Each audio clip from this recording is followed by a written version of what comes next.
warahmatullahi wabarakatuh. Perkenalkan, nama saya Ade Ainur Rohmah dengan nomor induk mahasiswa 11940020003, jurusan Komunikasi Penyiaran Islam semester 3. Oke, di sini saya akan berbicara atau membahas tentang konsepsi Al-Quran, tentang manusia ya. Nama-nama manusia di dalam Al-Quran itu ada 5. Yang pertama Bashar, yang kedua Insan, yang ketiga Bani Adam, yang keempat Nas, dan yang kelima Bariyah.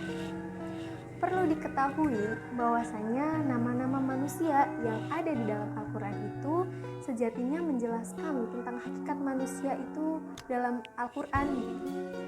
Kemudian penjelasan tentang nama-nama Al-Quran dapat menjawab pertanyaan-pertanyaan mengenai apa sih manusia itu, siapa manusia itu.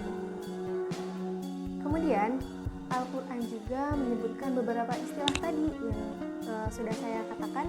Yang pertama itu Bashar, yang kedua itu Insan, yang ketiga Bani Adam, yang keempat Nas, dan yang terakhir Bariyah. Nanti kita akan bahas satu-satu ya. Nah, dari kelima nama-nama manusia yang ada di dalam Al-Quran itu memiliki maksud atau arti tersendiri gitu. Oke, kita akan beranjak ke nama manusia di dalam Al-Quran. Yang pertama yaitu Al-Bashar.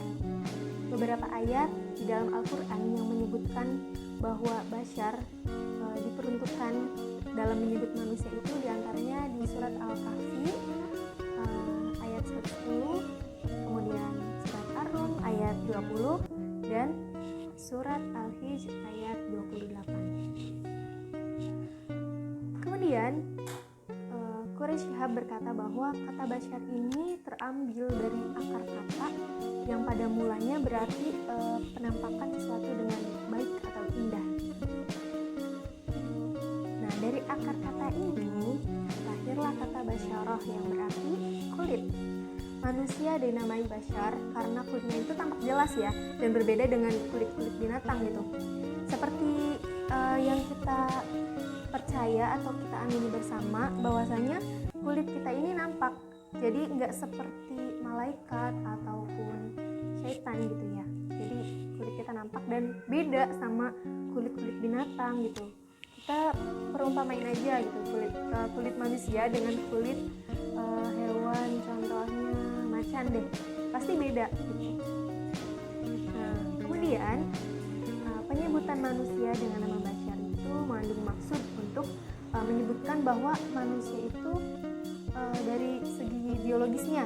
Contohnya Nabi Muhammad itu kan seorang nabi ya, tapi Nabi Muhammad itu disebut sebagai Bashar gitu, sebagai ada sisi manusianya gitu. Contohnya apa? Nabi Muhammad itu sama-sama merasakan lapar ketika belum makan gitu. Terus Nabi Muhammad juga merasakan sakit, merasakan bahagia, dan yang lain sebagainya. Oke, selanjutnya itu Al-Insan. Nah, ada beberapa pendapat yang menyatakan bahwa insan terambil dari kata nasia yang artinya itu lupa, atau nasa yadusu yang artinya berbincang. Namun menurut Quraisy Shihab, kata insan ini terambil dari kata uns yang berarti jinak, harmonis, dan tampak. Nah, penyebutan manusia dengan kata atau dengan nama insan ini mengandung maksud untuk menyebutkan manusia ini dari segi psikologisnya. Nah, kata al-insan atau nama al-insan juga menunjukkan totalitas manusia sebagai makhluk yang ada jasmani dan rohaninya. Dengan adanya dua aspek tersebut, manusia dianggap sebagai makhluk yang sempurna gitu. Dengan adanya dua aspek tersebut yang saya sebutkan tadi, jasmani dan rohani, manusia itu bisa dibilang sebagai makhluk yang unik, makhluk yang sempurna. Nama berikutnya yaitu Bani Adam. Jika dilihat dari segi historis atau latar belakang sejarah, manusia itu bisa dikatakan Bani Adam karena kita semua sudah tahu bahwasanya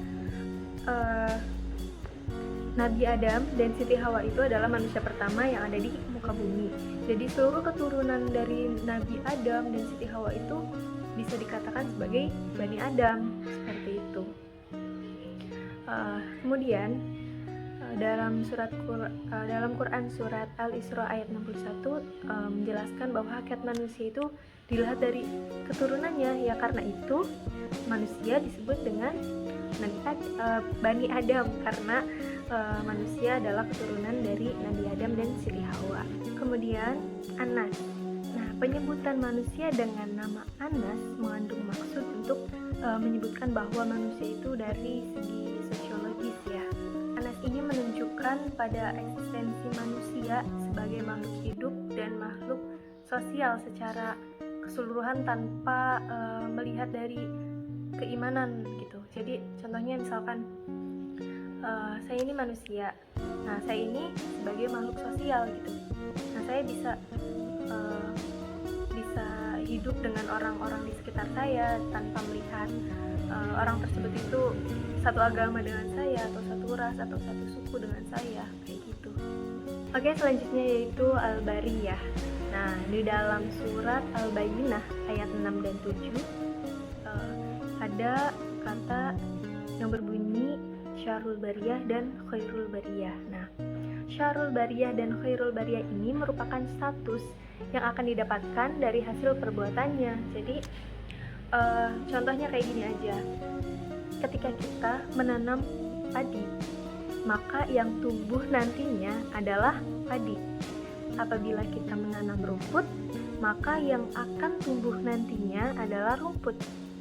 Seperti halnya ketika kita mengamalkan suatu ilmu atau menebarkan kebaikan kepada semua orang tanpa melihat dia siapa, dia dari kaum mana, dia dari suku apa.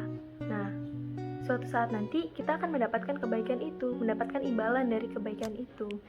Sama halnya jika kita menebarkan kebencian, menebarkan kerusakan, dan segala sesuatu yang buruk lah pokoknya mah.